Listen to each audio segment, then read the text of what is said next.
Sabi ka parang layo na eh.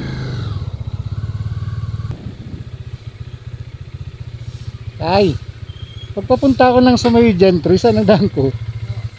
Kakanan ako dyan. Sige, thank you po.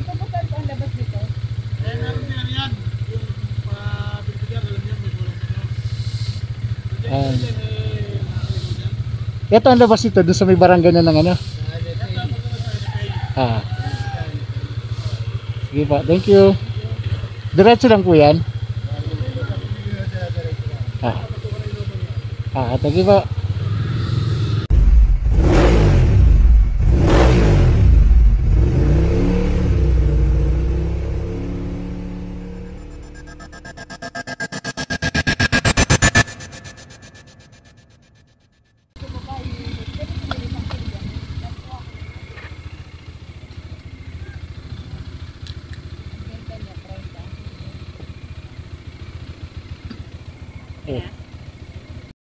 Isang mapagpalang araw naman po sa inyo na napadpad sa aking munting channel, Bong Primo TV. At kung bago lang po kayo dito, ay palambing naman po ng inyong subscription. Click nyo din po ang notification bell para updated po kayo sa bawat video na aking in-upload. Pa-like, share, and comment na din po ng aking mga videos. At ngayon pa lang po ay nagpapasalamat na ako sa inyong pagtitiwala. God bless po.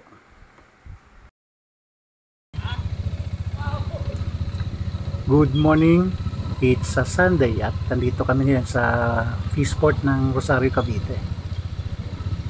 Nakaugalian na po namin dumayo dito tuwing weekend dahil sadyang mura pa mga mabibili ditong isda. At kasama ko pa ang aking OBR o official back ride, si Commander. Ito po yung sitwasyon dito tuwing weekend. Kaya mas gusto kong motor yung dinadala namin para mabilis kami nakakalabas. Medyo mahirap po kasi kapag naka 4 wheels ka, may ipit ka sa traffic. Ganun itong isang e-trike na to. Yung mga isang gulong. Buti may umalali para makalabas. Ito pong kalsada na to pagkalabas nyo dun sa mismong Fishport. Dito naman nagtitinda ng mga gulay, daing, para ka na rin nasa Divisoria. Mura din po, mura yung mga bilihin. Kung mapapansin nyo po yung kalsada, medyo basa. Siguro umulan dito kaninang madaling araw. Pero madalas naman pag nagagawin mo na rito, hindi naman ganyan, tuyo naman siya. Medyo natapat lang siguro na umulan o karoon ng ambon kanina kaya basa. Ito mahirap sa sa motor natin pag uwi, sigurado magwawasan tayo. So itong kabaan ng kalsada nito pagkalabas dun sa Fishport, dire-diretso lang to, tumbok dulo kakaliwa papunta na ng sa may Tehero.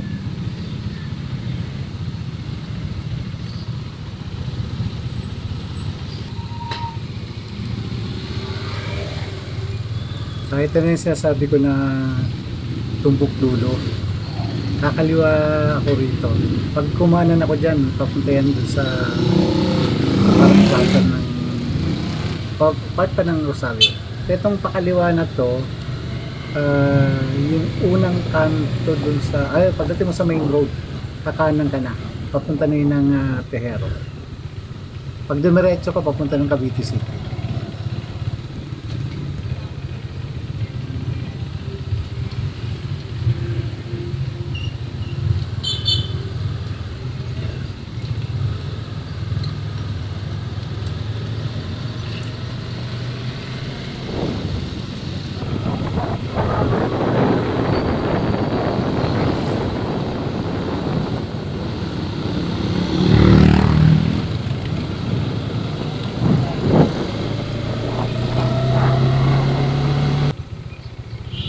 Pagas lang po muna kami dito sa Petron.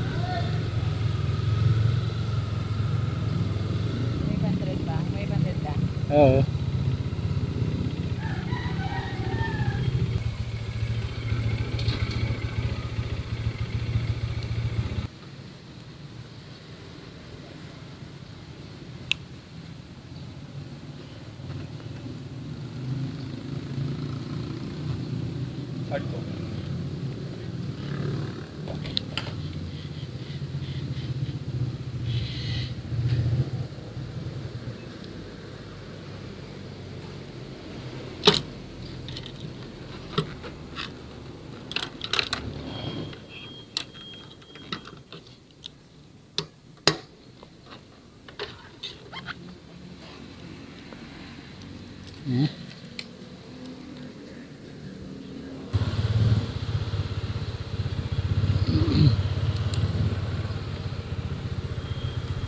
So ayun, tapos na tayo magpa-gas. Diretso tayo ng pa-uwi. Dito pa rin tayo sa may Rosario, malapit sa SM Rosario.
Isa na naman pong kamote sa kalsada.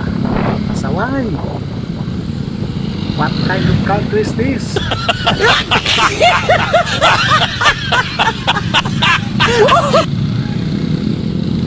Kalma lang, brother. Kalma lang, kalma. Natin pansinin niya mga yan. Masisira rin araw natin. Alright. Diretso lang tayo. Diretso. Right side lang, mga brad, mga paps. Right side.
So ayan, patawid na tayo ng Antero Soriano Highway. Ito yung highway na walang traffic light sa intersection.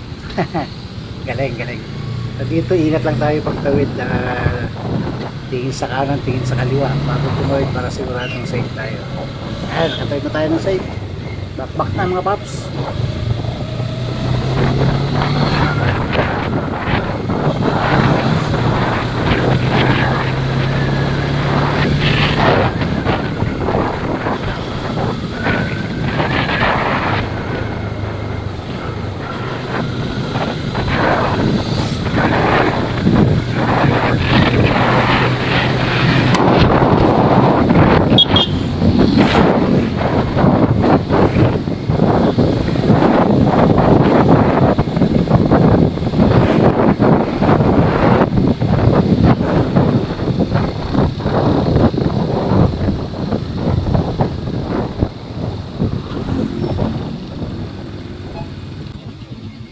At pagdating ko nga dito sa intersection na to ay nag-decision ako na kumanan para subukan yung bagong diversion road na ginawa dito.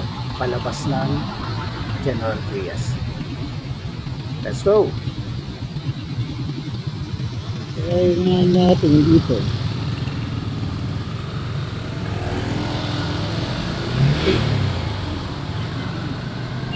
Nakaangat yun. Nakaangat to.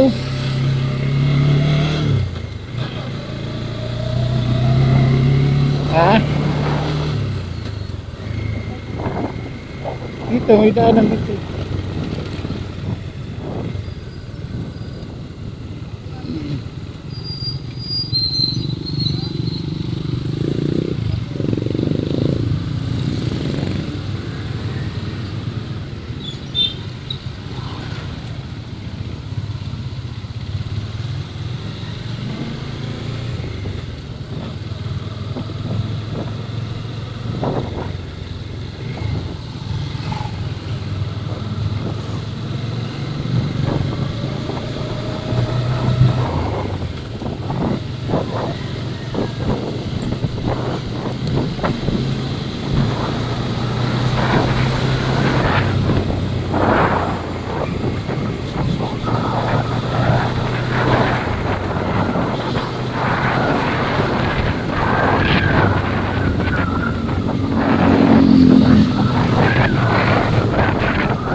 One lane lang yung kalsada rito makikita. Pero mukhang goods naman kasi walang gaano sakyan. Madalang yung dumadaan kaya dire-diretso yung takbo natin. So sana matumbok na natin yung hinahanap ng kalsada.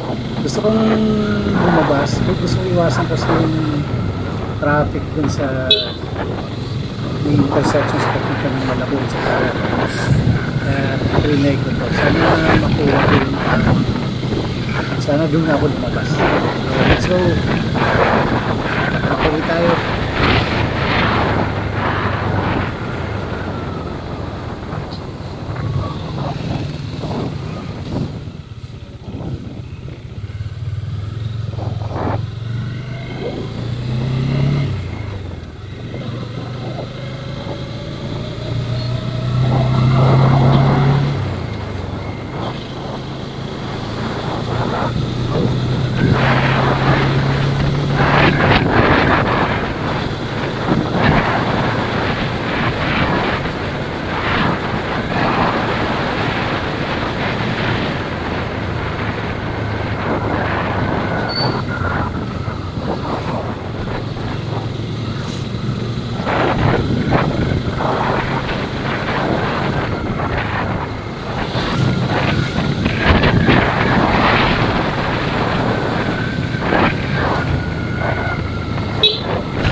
Pero iba na daanan natin.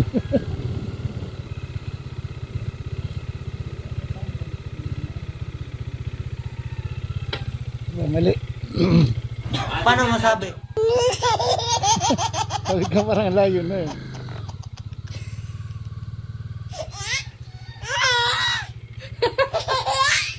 Ayan, let's go tayo.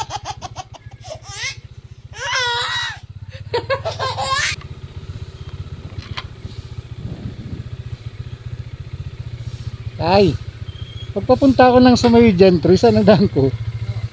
Kakanan ako dyan? Sige, thank you po. Ito po saan po ang labas dito?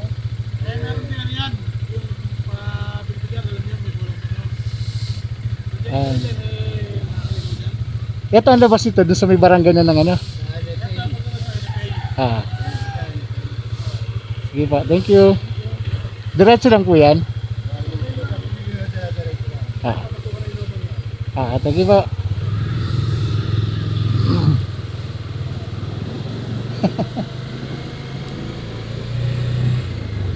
Subok lang kung ano.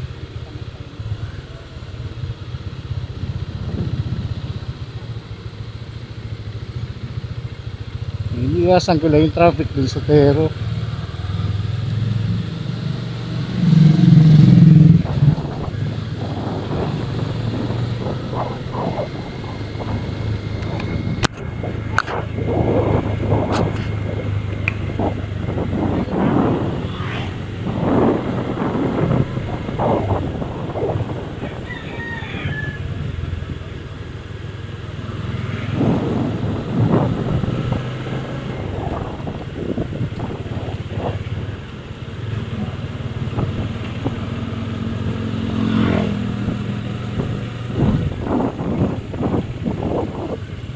Nakadaan ako dito dati eh.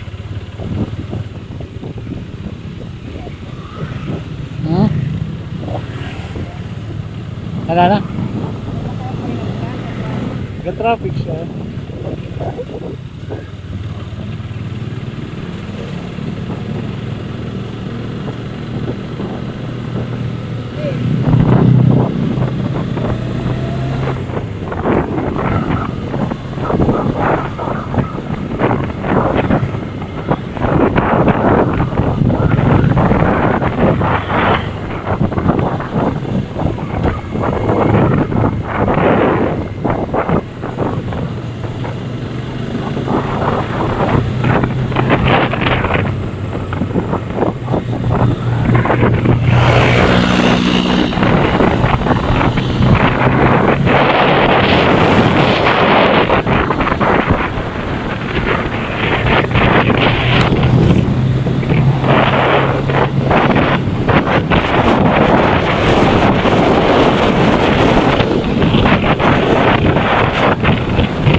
Dito ako na aksidente din.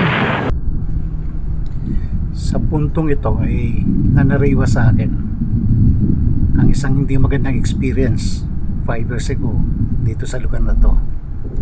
Habang papasok ako na sa trabaho 6:30 ng umaga, merong biyak dito sa may traffic cone na to, at dyan lumusot yung gulong ko hanggang sa gumaywang-gaywang na ako at tinula ko na lang yung motor papunta dun sa kanal,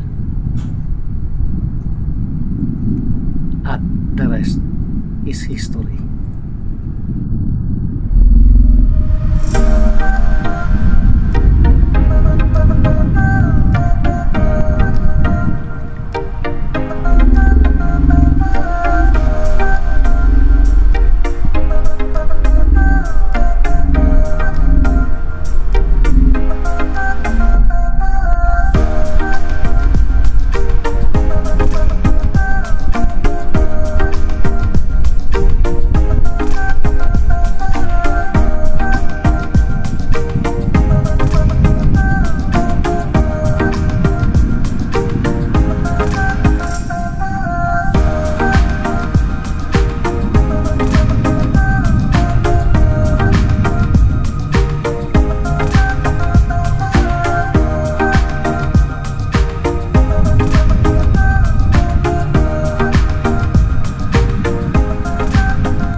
Itong gawing kanan ko, dyan po nalaglag yung motor ko.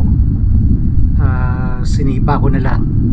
Tapos naiwan ako rito sa ibabaw. Nung napansin ko na may mga padating na sasakyan, gumulong ako dun sa papunta rito sa left side para maiwasan ko yung mga sasakyan. So yun yung nangyayari noon na pagtayo ko wala akong naramdaman. Akala ko okay lang ako. Pero nung nandun na kami sa barangay, doon ko na naramdaman yung sakit sa bandang leg ko. Pagtayo ko nun, may narinig ako sa bandang likod ko na nagsalita na, anong nangyari sir? Pagliyon ko yung isang staff ko, dyan din pala dumaan. So nakita niya na andun ako sa kalsada nakatayo. So, sabi ko sa kanya na aksidente ako. Sabi niya, ano nangyari? Ba't parang wala ka nung wala kang galos? Sabi ko, ayun, nandun sa ilalim yung motor. Lubog na doon sa kanal. Yan po yung open kanal. Yan sa may NFA. Siya na rin yung sumama sa akin sa barangay. At siya na rin yung tumawag sa akin sa opisina para magpadala ng rescue. So, mabilis naman yung rescue na ginawa sa amin. Dala kagad ako sa ospital. And then pagdating dun, good news na wala naman akong pilay, walang fracture, bugbog lang yung tinamo ko. So after 5 years nakita ko naman uli yung lugar kung saan ako na-aksidente. Yung MIUI pa po ang dalo ko nun, kaya medyo maliit yung gulong nung sumut dun sa biyak. Nawala na ako ng balanse. So ride safe, sana wala nang mangyari aksidente ulit dyan.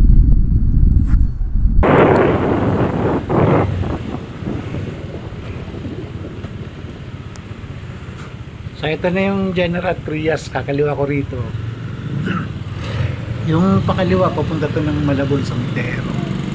Pagka kumanan ka doon, yun yung papunta sa gawing 13.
Kaliwa na ako dito ngayon sa Open Canal, papunta ng sa may Aguinaldo Highway. Ito na yung bagong gawang kalsada rito sa Open Canal. Dati puro lubak to, pero ngayon ano na, sementado na, konkreto na. Nawala na yung mga lubak. Nakakatakot dito pagkagabi dati. Ito nga pala, kaya inayos yung kalsada rito kasi dito sa may gawing kaliwa may itatayo dyan na SM, bagong SM dito sa Gentry. Mukhang ano daw to, ang dinig ko dun sa isang vlogger na finiture tong lugar na to, yung SM gagawin dito ay merong parang event center na baga yung mga event na ginagawa daw kasi dun sa Bulacan, medyo nahihirapan yung mga nanonood ng concert dun sa transport. So mukhang dito gagawin yung mga international event kapag natapos to. Etong lugar na to. So pansin nyo yung kalsada lumapad na. Parang 3 lanes yan, magkabilaan, 6 lanes yan.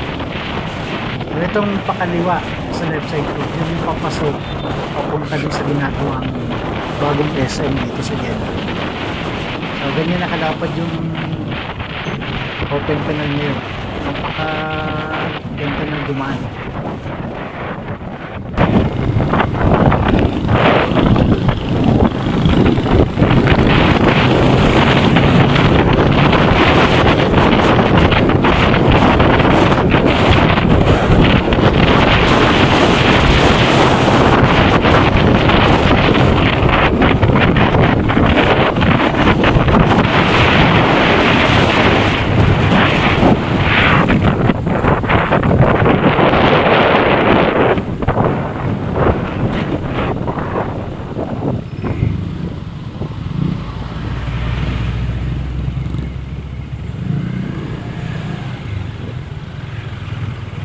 Etong portion na to medyo na-cut pa yung construction ng kalsada rito dahil daw sa mga right of way issue. So maiksi lang naman to, siguro pag na-settle na yung mga dapat i-settle sa mga nakatara rito, mabilis na may dudugtog to. So ito yung medyo ano pa rito, medyo makitid pa rito sa gawin ng Open Canal.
Andito na tayo ngayon sa Aguinaldo Highway, Dangari Flyover. Pagka dito ka sa gawing kanan, ito yung papunta ng Aguinaldo. Itong kaliwa, packet doon sa flyover. Ang baba nito, ano na, Dangari na.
highway daw ngayon ng Molino Road.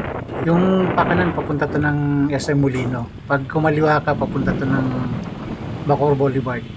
So itong diretso lang hari pa rin to sa may gawin ng Somo. Let's go.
Okay, papasok na ako ngayon dito sa Meadows Springville. So, malapit-lapit na yung bayan namin dito sa Unala na konti. At dito ko na siguro tatapusin tong video na to. Kita-kita tayo sa mga susunod ko pang i-upload na video. And paalala po, pahingi po ng subscription. Bye-bye!